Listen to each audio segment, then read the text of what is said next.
Hi guys, and welcome back to my channel. The case that I'm going to be looking into today could be a pretty strange one. I found it really interesting when I was suggested it. So if you haven't heard of this one, then I'm pretty sure you will find it interesting. It is the case of Cindy James. It was suggested to me and I looked into it, and yeah, I found it really interesting. So I'm hoping you guys think the same, and I want to obviously know your opinions on it and things like that. And if you have any more suggestions that you'd like me to look into, let me know and I'll look into them for you. If anyone's interested, I've got a Patreon in the link below as well.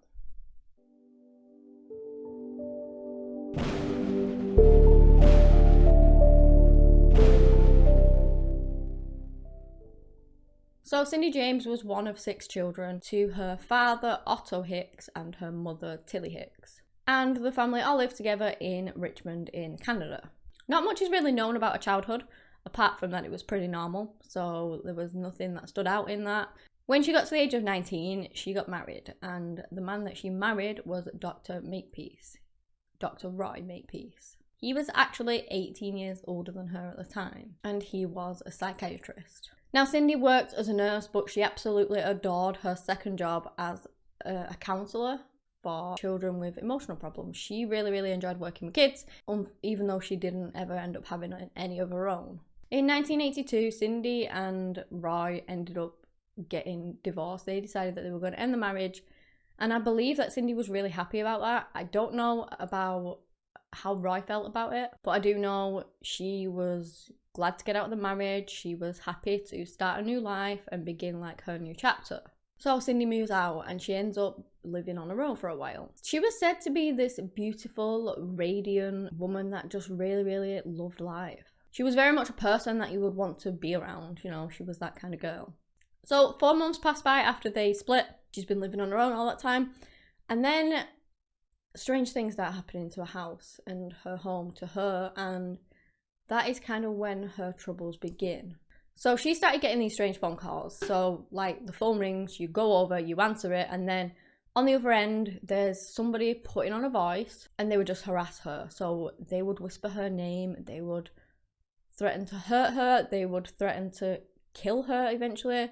And although the calls didn't last very long, they were terrifying, rightly so. She had no idea who this person was, and they were threatening her. During one phone call, Cindy panicked, and it was said that she drew the blinds, you know, scared that somebody was watching her. I believe she was in her living room at the time, so it would have been like a front window that she drew the blinds on. The caller rang again and then said to her it was no use hiding that they knew she was in the living room. And that is just freaky. So it wasn't just phone calls either. She began getting letters in the post, handcrafted letters. So this person had a phone number, they had her address, and then they began sending her these letters. And she would like go out to the letterbox to get her mail, and she would find these creepy letters inside it. They were the ones like, you know how you cut out different parts of newspapers and different letters and you just put them all together to make sentences? They were those kind of letters that she was receiving, which a lot of people do to try and remain anonymous, so that obviously if it's handwritten, maybe it can be traced back to you, whereas if you have cut out the pieces and not written any, then it's less likely to get traced back to you. These letters would spell out things like "I see you" and "you will die," things like that, and that must have been super creepy, right? Yeah, super creepy. They'd also put pictures in too, so they do little collages where, I don't know, you had a woman with hands around her neck like she was being strangled. Others were pictures of like just an arm holding a knife, things like that.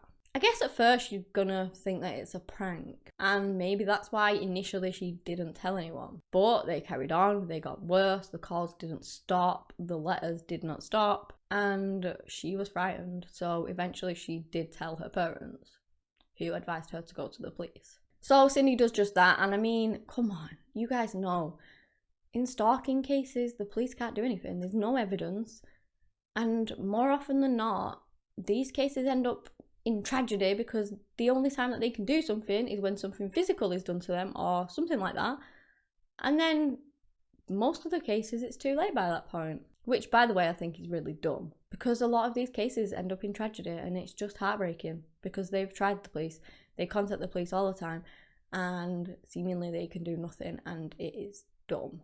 But hey, who am I? And of course that is just my opinion. Anyway, she files a report regardless, hoping that maybe they could do something, and then she goes home. The calls increasingly are becoming more frequent, they are becoming more disturbing, and also the letters too.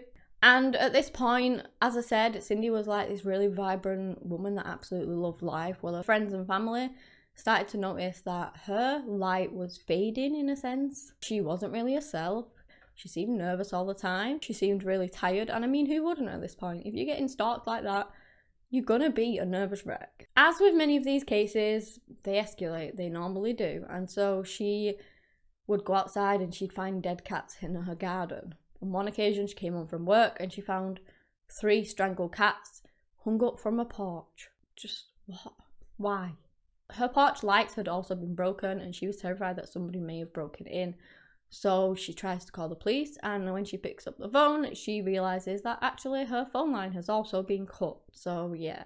Now, Cindy was quite smart in the sense where she kept all of these letters, and some of them had been sent out in the post, like they had the stamps on and things, but others hadn't. So it looked like they'd actually been hand delivered right into a mailbox. The letters then began to get closer, and instead of being put on the mailbox, they were being left on a doorstep. So this person initially was kind of keeping the distance, and now they're just getting closer and closer to the house, closer and closer to her. And that is so scary, because there's one thing being stalked from a distance, essentially, but now this person was getting up close and personal, and that is really, really terrifying, because you always wonder, like, what will they do next? For the next 7 years, Cindy reports these incidents to the police, after obviously she was encouraged to do so. And Cindy in the end ended up reporting like over 100 incidents to the police, because they were just getting more and more frequent. The thing was, after dozens and dozens of visits to her home by the police, of them investigating, they found literally nothing. And because of that, the police actually thought that Cindy was attention seeking, and that she didn't have a stalker at all. Basically, she was doing it all herself. So with that in mind, we carry on through the case. One night in January of 1983, one of Cindy's friends, Agnes Woodcock, goes to Cindy's house. She goes to the front door, she knocks, she doesn't get an answer. Now, Cindy likes to take these long baths to relax and unwind, and so she just figured that she's in the bath, I'll go and have a look around. So she's trying to look around the house, trying to look in, I guess, and then she ends up in the back garden. And as she goes around to the back garden, she sees somebody crouched down as if they were hiding. Obviously that shocked her, like you don't expect to see somebody cowering down in a garden, but she quickly realised that it was actually Cindy. She calls out to her friend, and Cindy obviously replies, and she sees that she's got this black nylon stocking tied around her neck. She's like struggling with it, so Agnes goes over, she helps her, helps her untie it, helps her friend. And she was very shaken up, so Cindy tries to tell Agnes like what had happened the best she could. So she was in the house and she goes out to the garage to collect a box, and when she does so, somebody comes up from behind of her, puts the nylon stocking around her neck and begins strangling her. Now obviously she couldn't see this person because they came up from behind, so she never saw anything other than what this person was wearing on their feet, which was white sneakers. And then as she's there being strangled, struggling, they hear a knock at the door, which was of course Agnes, and that kind of must have spooked this person, who then ran away and left her there. But that was it really, that's all she knew about it, because again, she didn't see anything. Also, it was it dark? I don't even know. Yeah. So it would have been hard to see very much really. Agnes was really worried, rightly so. Cindy chose to stay in the house after that, which I don't really get that. I'd have been straight out of there. I won't be staying in that house. But each to their own. Maybe she didn't have anywhere else to go, and she did stay. The calls and the letters she was receiving were certainly getting darker. She received a photo, I believe it was on a windscreen actually, left on a windscreen, of a body being pushed into the morgue. So they were getting more and more grim. They also started to deliver raw meat to her house. And I mean, why? Just why? Were they thinking that was a punishment, or was they just trying to feed her? I don't know. Anyway, Cindy comes home from work one night and she has a dog. So the dog is outside, shivering, shaking, frightened to death, sat in its own mess, and it has this cord tied very tightly around its neck. Luckily, she did get back in time to save her dog, so I guess that's one good thing. The harassment would last weeks. Sometimes she would get them every single day. Sometimes she would get them more times in one day. And then suddenly they would just stop for weeks on end before then starting up again. And the cycle just repeats. I guess as well, when it stopped for weeks, she'd start to think that it was over. Like you would. You'd be thinking, finally, it stopped. That's it now. It's done. And then it would just start up again. And that is just mentally torturing. And that's what I wonder whether it was, like an intentional mind game. She's just easing off thinking that it's done, and then bam, she's back in the torment again. That's just my thoughts on it, but they could have been like another reason as to why this person had to stop for a certain amount of time. With all of this, of course, her mental health is going to be strained, and she started to decline rapidly. She did keep a journal of everything, of her thoughts, feelings, everything like that. After the fact of all this happening, when the investigators looked into her journals, you could see that it all sort of began with positive thoughts. Everything was positive, but the further you get along, the more it declines and the darker it gets, because obviously she's frightened and she's terrified and she's writing all that down, and you could clearly see in it that her light was definitely fading. She would explain how tired she was, how it was affecting her mental health, and how draining it all was. The police didn't really help in that aspect either, because again, they didn't believe her. And so I can't positively say that she had a stalker, and you will find out why as we go through this case. However, if she did, and just imagine that you have a stalker, you are going to the police and they do not believe you. Like, how awful must that have been? And that just adds to your mental health decline, because you go to them for help. You think that they're there to help you, and they don't believe you. So not only are you being harassed and stalked, you've got the police who are supposed to be there to help you. They won't be, because they think you're making it up. And that just must have been awful, and that would have added to her decline. So she even wrote down in a journal that she was going to have to try and figure this out herself and try and solve it herself, because the police didn't believe her and they therefore were not going to help her. So she would end up fighting this person herself. So once Cindy knew that she wasn't going to get any help, she kind of took it into her own hands. So she finally decided to move house. She also painted her car to a different colour, and she changed her last name. So she's doing all of these things to try and get away, to try and make this person, whoever it was, not be able to find her. Cindy also thought it would be prudent to hire a private detective. This private detective was called Ozzy Caban, and she tells him everything in the hopes that he will be able to find this person, that he will be able to give her some closure and stop all this madness finally. He started a case, and he immediately got this feeling like she wasn't telling him something, like she was holding something back, and her parents had the same feeling too. He said that she would be evasive, she would withhold information, and she wouldn't really act like a normal victim would. Her mother Tilly thought the reason behind that was that the attacker probably threatened her family, threatened her sister, and therefore by naming him to the police and to this private detective, she's putting their lives at risk. Ozzy was determined to figure out who was doing this to her.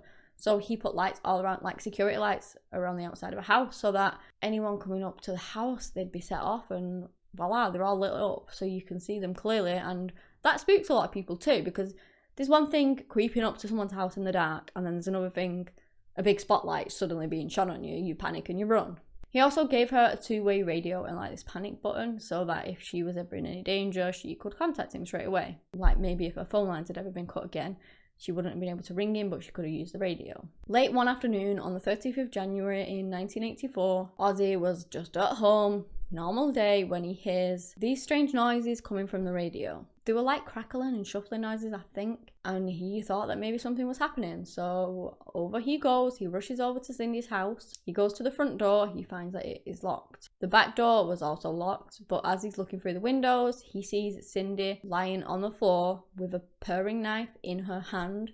And kind of where the knife went through, there was also a note on top of her hand, so this knife went through the note and her hand. And she wasn't moving, so he thought she was dead.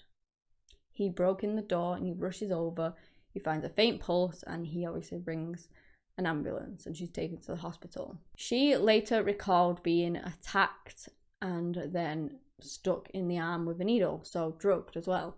But that was all she remembered, because it was dark and then she was drugged, so she didn't have any more information than that. She was also treated for superficial cuts like all over her body and her face and her head. Police went over, they investigated again. They didn't find any sign of forced entry and couldn't find any other evidence to suggest that somebody else had been in that house other than Cindy. On the other hand though, they didn't fingerprint the place like at all. Because they're going in there believing she's lying, believing, I don't know, that she's done it all herself. They don't fingerprint the note. They don't fingerprint the knife. They don't do any of that, which, why would you not do that? I get it. You think she's making it up, but you could kind of prove that in a sense, or at least try. If you got fingerprints off that knife that weren't hers, well then maybe she didn't do it to herself, but they didn't bother to look at that. They just didn't do it. The police did try and trace these phone calls, but they were too short to be of any significance. They couldn't do anything with them. She didn't give a description of her attacker because, you know, according to Cindy, she didn't see her. So they had nothing to go on that front. But now she was claiming that there possibly was multiple stalkers. So she said that during this knife attack, she saw 2, maybe 3 people. Police now openly admitted that they were questioning Cindy's mental health. The thing with that is, throughout this case, the police never lifted a fingerprint from any suspect whatsoever. Only Cindy ever saw this person. It's actually estimated that $1.5 million was spent looking into the incidents that Cindy reported, which, as I've already told you, was more than 100 incidents. And they could never find a suspect. But again, did they just not fingerprint anything? Because they didn't fingerprint the knife and they didn't fingerprint the note. So did they literally fingerprint anything, or did they just not bother? Because I don't know at this point. Ozzy, the private investigator, was adamant that nobody could have done this attack on themselves. So he said the angles in which the knife went in and the needle went in, it wasn't possible for Cindy to have done that herself. And he believed that she'd been attacked. At this point, he really wanted to see if Cindy could, grasp anything and remember anything from that night to help her. Because again, apart from him, nobody believed her. And her family, they believed her, but the police did not believe her. So at this point, she's getting physically attacked and they just think she's doing it herself. In a bid to claw anything from that night, he suggests that she goes and sees somebody to do a hypnosis session on her to draw out memories that are blocked in there somewhere or whatever. So she did. She tried several hypnosis sessions, but unfortunately, I believe they didn't really help. The police also did a polygraph test that apparently came back as truthful, so it said that she was telling the truth in whatever she was saying, but police just said that they considered her to be too traumatized to be able to give useful information. Shortly after this, her garage was set on fire, but after a quick investigation, police believed that Cindy had actually set the fire herself. Cindy's friend Agnes was married to a guy called Tom, and the couple were actually asked to spend one night at Cindy's house because that evening she felt particularly paranoid about everything. I believe it was because of a call that she'd received earlier. So as they went to bed, Tom heard this noise downstairs. When he goes down to find out what it was, he finds that the basement is on fire. Agnes went to call the fire department, the police, and quickly realised that the phone line had been cut. The 3 did manage to escape the fire, but as Tom goes outside, he sees a man standing on the sidewalk, not too far from the house, and he's watching. And he tells him, quick, call the fire department, call 911. And this man just simply turned away and ran. So they just got out of there as quick as they could. When the fire was out and everything was investigated, again, the police believed that Cindy had actually set it herself and that she had cut the phone line just before that. They noted that the basement door windows were dusty and had not been disturbed. They didn't look like they'd been opened whatsoever. Therefore, someone inside the home must have set the fire, and most likely that would have been Cindy. On the 11th of December in 1985, Cindy was found dazed and semi-conscious, lying in a ditch 6 miles from her house. She was wearing a workman's glove and boot, and that was pretty much it, and she was suffering from hypothermia. Cuts and bruises covered her body, and there was a black nylon stocking tied tightly around her neck. She had no memory of what had happened whatsoever, and Cindy's doctor, believing that she was at this point becoming depressed and possibly suicidal, admitted her to a Vancouver psychiatric hospital for care and observation. It was there where she would write notes to herself. One of the notes said, "I still feel as if suicide is my best option in this unbearable situation. As soon as I get out of here, I will carry on with my plan." She told psychiatrists that she was depressed and that she was angry that nobody believed her, nobody believed a word she was saying. And that was when she finally told them that she thought it might might actually be her ex-husband that was the one stalking her. Dr. Makepeace. I do believe she was in this institute for 10 weeks before she was then released. Although I couldn't find like anything as to what she was diagnosed with. So she was there for 10 weeks. She must have been diagnosed with something. Maybe, I don't know. Unless it was just depression because nobody believed her. I don't know, but I couldn't find anything on that. Police would set up like a 24-hour surveillance on her house, and they tapped the phone lines in the hope of finding whoever was doing this. Whilst they was there, not one call would come in, not one letter would come in. There was just nothing.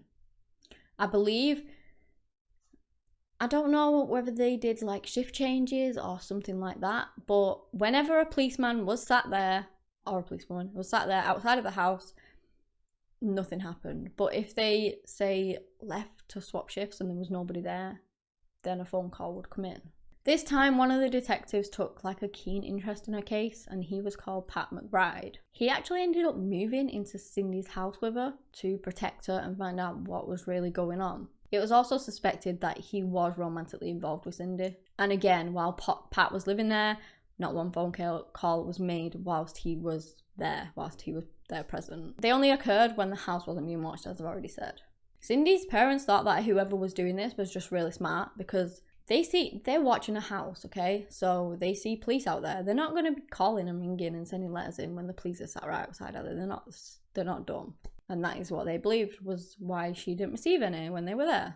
And in doing so, it made it look more like Cindy was lying. So she's telling them that she's getting these calls all the time, that she's getting these letters all the time, and when the police sit there to try and catch them, well, none come in. And so what does that look like? It does look like Cindy's doing it herself. They already thought she was doing it herself, so that would be the first thing that came to their mind. When in fact it could have just been that whoever was doing this was just not an idiot. Once Pat and the police left, guess what? After some time, the phone call started up again. Now, investigators backed up their belief that Cindy was telling lies because she went out to walk her dog alone at night, and therefore she couldn't possibly have been afraid of somebody attacking her or whatever. And she couldn't have been scared because she was walking her dog alone at night. I get it, but your life still has to go on. This person, if real, took away everything from her. You still have to do certain things, and some people don't let it control them that much. This person, whoever was doing it, I don't know. I guess some people would just shut themselves in the home and just not come out, but surely there's people out there that wouldn't and would still try and get on with their life. I don't know. Cindy's parents were worrying about her mental state. She was becoming more and more depressed because she felt that her credibility was destroyed and literally nobody believed anything she was saying. So finally Cindy goes to the police and she's like, okay, I'm ready to tell you who I think it is. I think it's my ex-husband, Dr. Roy Makepeace, who worked as a psychiatrist, remember? Which is pretty interesting because there's a lot of mind games going on here. So I'm just throwing that one out there, you know, just consider it. When they investigated Roy, they went to him and he told them that he believed that Cindy was suffering from split personality disorder. The thing with that, so he's telling the police that and he's like, yes, I'm a psychiatrist. I know these things. But when she was sent to that hospital, she was never diagnosed with that.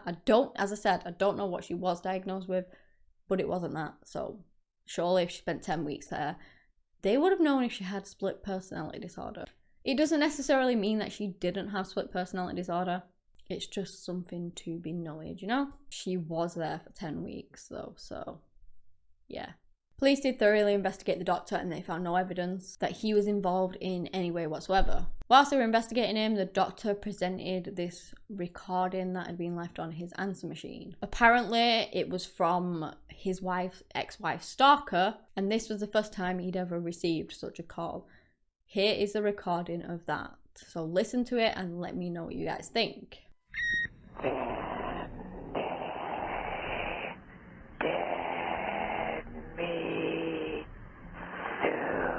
Police analysed this and they determined that the voice in this call was a woman. And that most likely, you guessed it, it was Cindy herself. Let me know what you guys think about the recording. Do you think it was a male voice or a female voice? I know it's hard and it sounds like, how can you determine that? It's so difficult to do. I just want to know what your opinions are on it. 2 weeks after confronting her with this tape, the police were called to Cindy's house. She was found unconscious in the driver's seat of her car, naked from the waist down, with a black stocking tied around her neck. Another black stocking was loosely tied around her feet and her hands, which were behind her back. Police again suspected that Cindy was suffering from mental health issues and urged her to go and see a doctor. Cindy told them that she would do, but according to her employer, Vancouver General Hospital, she took a paycheck and asked for a 5-day leave to clear her head. Cindy's car would be found in the shopping centre's parking lot on the 25th of May in 1989 after she had been reported missing. It was found to be near the bank, and the paycheck that she had gotten had never been deposited, so she was right there. She said she got a paycheck to put it in a bank, and then she never did. When investigators went over to the car, they found blood on the driver's side door. They found her purse underneath the car with all of the contents kind of like spewed out everywhere. They looked into the back of her car and they found the groceries that she'd gone shopping that day for groceries, and they found all of that in the boot of her car, along with this present that had been wrapped up for somebody. For 2 weeks, her family was worried, they were scared, they didn't have a clue what had happened to her, where Cindy was, and they didn't get any answers. You know, there's just nothing, there's no looking, finding her whatsoever. Then on the 8th of June 1989, police are on the way to a scene near an abandoned house in Richmond to a call of a body being found, and they already had a suspicion as to who it may be. And when they arrive on the scene, they are confirmed to be correct. It was the body of then 44-year-old nurse Cindy James. Cindy James's body was found in the front yard of an abandoned house in what was said to be a pretty busy area. There was a lot of people around, a lot of people walking around on foot all the time. It was just quite a, popular walk through area, I guess. This kind of led people to believe that her body may have been dumped there just before it was found, like the day it was found maybe, because there's no way that it's sitting there for 2 weeks, and with it being a busy area, nobody sees it until now. It first appeared that Cindy had been abducted and brutally murdered. Investigators thought she'd probably been taken somewhere, killed wherever she was taken, and then dumped here. But when the autopsy came back, it showed that she had most likely died the same day that she went missing. Her body showed numerous wounds. Her hands and feet had been tied, and her hands were behind her back. And a black nylon stocking was tied tightly around her neck. As you can imagine, at first glance, it looked like she'd been strangled. But it was later determined that actually her cause of death was a lethal dose of morphine amongst some other drugs that were in her system. Cindy was found wearing a really bright white top, and she had walked to this abandoned house was 1.5 miles away from her car. So it begged the question as to how she got there. Did she walk all that way? Or, was she murdered and then dumped? The Royal Canadian Mounted Police investigated the case extensively, and they came to the conclusion that Cindy James either died as a result of an accident or suicide. They kind of believed that after all this time of lying, she was kind of doing this big finale, that she did it for attention and wanted to take her own life. The accidental side could have been that they found her on a few occasions where she was tied up, she had the nylon around her neck, and then they took her to hospital and she survived. That maybe this time she was planning on doing that again and took it too far, had a massive lethal overdose of morphine, not realising, I don't know, that it would kill her, or that it would react with the drugs that were in her system and then potentially kill her, and that it was accidental, but Cindy still did it, essentially. The official cause of death, determined by the coroner, indicated that they didn't believe Cindy was the victim of a vicious murder, but that it also wasn't an accident or wasn't suicide. So what was it then? Officially, the coroner ruled that Cindy James's death was a result of an unknown event. So yeah, she didn't kill herself, it wasn't accidental, and she wasn't murdered. I don't know what else there is. Now at this point, after hearing everything, you might be thinking, yeah, sure, it's a shortcut case of schizophrenia or some other mental health disorder, and it was clearly a suicide, right? Well, let me just slot in this little detail. If we look at where the body was found, it kind of starts to plant the seeds of doubt. Cindy's body was found decomposed, so rigor mortis had already set in, it was decomposing, and her body at this point, as you can imagine, began to smell. She was found in the front yard of an abandoned house where a squatter was actually living in a van just 5 meters from her body. So you're telling me that this person lives in this van 5 meters from her body, she's wearing a bright white top, and for 2 weeks you don't see her? That is very, very weird to me. So he never noticed this body, even though he lived there for 2 weeks, and even though she was wearing this really bright white top. But the jogger that ran up the road spotted her from the road because she was wearing this bright white top. The jogger also claimed that they had ran that same spot 2 times before and never once did they see the body. So that's a bit weird. I get you're not always going to be looking to your left and right and paying attention or whatever, but I don't know how he saw her. So if you imagine running, obviously you got your peripheral vision, whether that is where he saw her or he was actually looking over in that direction for some reason, I don't know. Whether if it was in your peripheral, then you would imagine that had he jogged up there twice before, he would have seen a body. Definitely. Not only that, there was also these teenagers that used the abandoned house as like a hangout spot. They claimed that they would knock on the squatter's door to like, I don't know, get the kicks in, you know, take the mick out of him. I don't know. They would also rock his van. I mean, kids can be cruel, right? They stated that not only that, they had like 2 small parties at the abandoned house that week. Yet despite all of that, despite all the activity, people walking around, parties, the squatter, the kids, the jogger, nobody saw this body who was wearing this bright white top and tied up. That led to a lot of speculation among those that believe that Cindy was actually being stalked, that she was then murdered and her body was dumped there later on. Probably the same day that, you know, her corpse was discovered.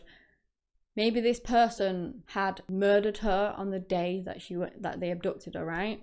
And then they kept her body. Because you might think it's weird, but there's a lot of people that do that. You know, we have some very, very disturbed individuals in this world, let me tell you. So there's nothing to say that she wasn't murdered that day and then kept in this person's house or whatever for the kicks, for the thrill, for whatever kind of satisfaction, whatever they get from it, which obviously I would never understand.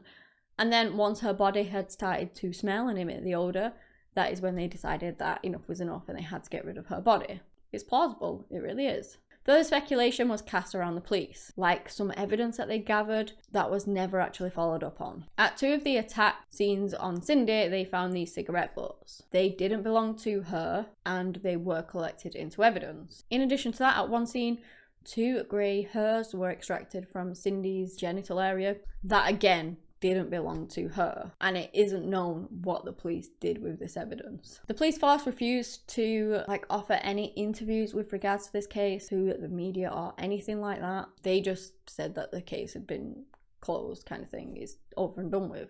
There's some that believes that maybe the police force in the area were somehow involved with the harassment and ultimately the death of Cindy James. And it really is odd that a police officer, Pat, would end up moving in with her and becoming her lover if they felt like she was mentally ill. But again, in this case, there were over 14 officers involved in it, along with dozens of other on the outside, that would all have to keep that secret for years and years and years and never let it slip. Not saying it's not possible, but it's just a theory that's out there.